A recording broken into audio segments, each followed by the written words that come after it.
स्वामी विवेकानंद, जिनका असली नाम नरेंद्रनाथ दत्त था, भारतीय इतिहास के सबसे महान विचारकों और आध्यात्मिक गुरुओं में से एक थे।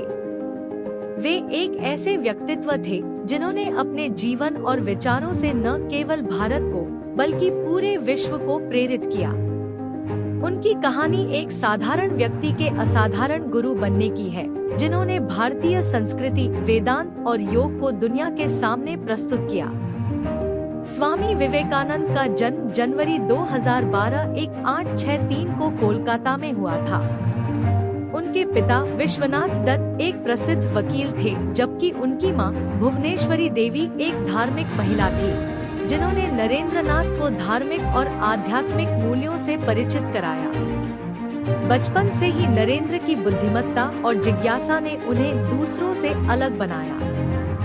वे हमेशा गहरे प्रश्न पूछते थे, विशेषकर धर्म, भगवान और आत्मा के बारे में। नरेंद्रनाथ की शिक्षा प्रतिष्ठित स्कूलों और कॉलेजों में हुई। वे पश्चिमी विज्ञान, तर्क और दर्शन से बहुत प्रभावित थे, लेकिन उनके मन में हमेशा यह प्रश्न उठता था कि क्या सचमुच ईश्वर का अस्तित्व है। उनकी इसी जिज्ञासा ने उन्हें उस गुरु की खोज में लगाया जो उन्हें इन प्रश्नों के उत्तर दे सके। रामकृष्ण परमहंस से मिलन नरेंद्रनाथ की जीवन यात्रा का सबसे महत्वपूर्ण मोड़ तब आया जब वे रामकृष्ण परमहंस से मिले।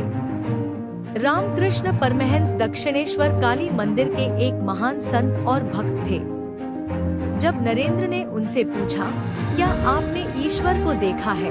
रामकृष्ण ने सरलता से उत्तर दिया, हाँ, मैंने ईश्वर को वैसे ही देखा है जैसे मैं तुम्हें देख रहा हूँ। रामकृष्ण के इस उत्तर ने नरेंद्र के मन में गहरी छाप छोड़ी। वे उनके शिष्य बन गए और आध्यात्मिक साधना के मार्ग पर आगे बढ़ने लगे। रामकृष्ण ने उन्हें सिखाया कि सभी धर्मों का मूल एक ही है और सभी रास्ते एक ही ईश्वर की ओर ले जाते हैं। इन शिक्षाओं ने नरेंद्रनाथ के दृष्टिकोण को व्यापक बनाया और उन्हें आत्मा की सच्चाई और ईश्वर के अस्तित्व का प्रत्यक्ष अनुभव कराया। 1886 में रामकृष्ण परमहंस के महाप्रयाण के बाद नरेंद्रनाथ ने संन्यास धारण किया और स्वामी विवेकानंद के नाम से प्रसिद्ध हुए। उन्होंने अपनी गुरु की शिक्षाओं को फैलाने और समाज में फैली असमानता और अज्ञानता को दूर करने का संकल्प लिया। उनका मानना था कि भारत को आध्यात्मिकता और ज्ञान के माध्यम से ही पुनः जागृत किया जा सकता है। स्वामी विवेकानंद ने देश भर में यात्रा की और समाज के विभिन्न वर्गों से मुलाकात की। उन्होंने देखा कि भारत गरीबी, अशिक्षा और जातिगत भेदभाव से ग्रस्त है। उन्होंने यह समझा कि समाज की समस्याओं का समाधान आत्मसुधार और शिक्षा के माध्यम से ही संभव है। 1893 में स्वामी विवेकानंद ने अमेरिका के शिकागो में विश्व धर्म महासभा में भाग लिया। यह घटना उनके जीवन का सबसे महत्वपूर्ण और यादगार क्षण था। महासभा में जब वे पहली बार अमेरिका के भाइयों और बहनों के संबोधन से भाषण देना शुरू किया, तो वहां उपस्थित सभी लोग उनके साहस और प्रेमपूर्ण शब्दों से मंत्रमुग्ध हो गए। उनके भाषण ने उन्हें रातों रात एक वैश्विक धार्मिक नेता बना दिया। स्वामी विवेकानंद ने अपने भाषणों में भारतीय वेदांत और योग के सिद्धांतों को प्रस्तुत किया। उन्होंने यह बताया कि सभी धर्म समान हैं और सभी का उद्देश्य मानवता की सेवा और ईश्वर की प्राप्ति है। उनके विचारों ने पश्चिमी समाज में भारतीय आध्यात्मिकता के प्रति गहरी रुचि पैदा की। शिकागो धर्म महासभा से लौटने के बाद स्वामी विवेकानंद ने भारत में रामकृष्ण मिशन की स्थापना की।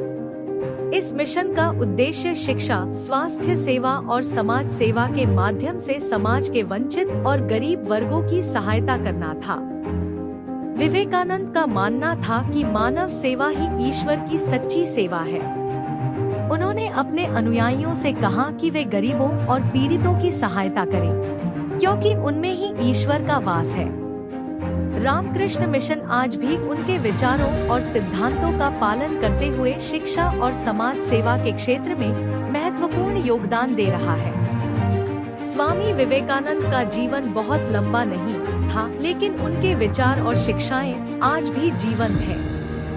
39 वर्ष की आयु में 4 जुलाई 1902 को उन्होंने महासमाधि ली और संसार को अलविदा कहा। उनका जीवन हमें यह सिखाता है कि सच्ची शक्ति आत्मा में है और मनुष्य को अपने भीतर की शक्ति को पहचानकर उसे समाज और विश्व की भलाई में लगाना चाहिए। उनका सबसे महत्वपूर्ण संदेश यह था कि उठो, जागो और तब तक रुको नहीं जब तक लक्ष्य प्राप्त न हो जाए। यह संदेश न केवल भारतीय युवाओं के लिए बल्कि पूरी मानवता के लिए था। वे आत्मविश्वास, आत्म सुधार और निस्वार्थ सेवा के प्रतीक थे। स्वामी विवेकानंद की कहानी हर उस व्यक्ति को प्रेरित करती है जो अपने जीवन में किसी महान उद्देश्य को प्राप्त करना चाहता है। उनका जीवन एक संदेश है कि यदि हम आत्मविश्वास और दृढ़ निश्चय के साथ आगे बढ़ते हैं तो कुछ भी असंभव नहीं है। वे हमें सिखाते हैं कि सच्ची सफलता केवल बाहरी उपलब्धियों में नहीं बल्कि आत्म साक्षात्कार और मानवता की सेवा में है। इस प्रकार स्वामी विवेकानंद आज भी हमारे बीच अपने विचारों, शिक्षाओं और प्रेरणादायक जीवन के माध्यम से जीवित हैं।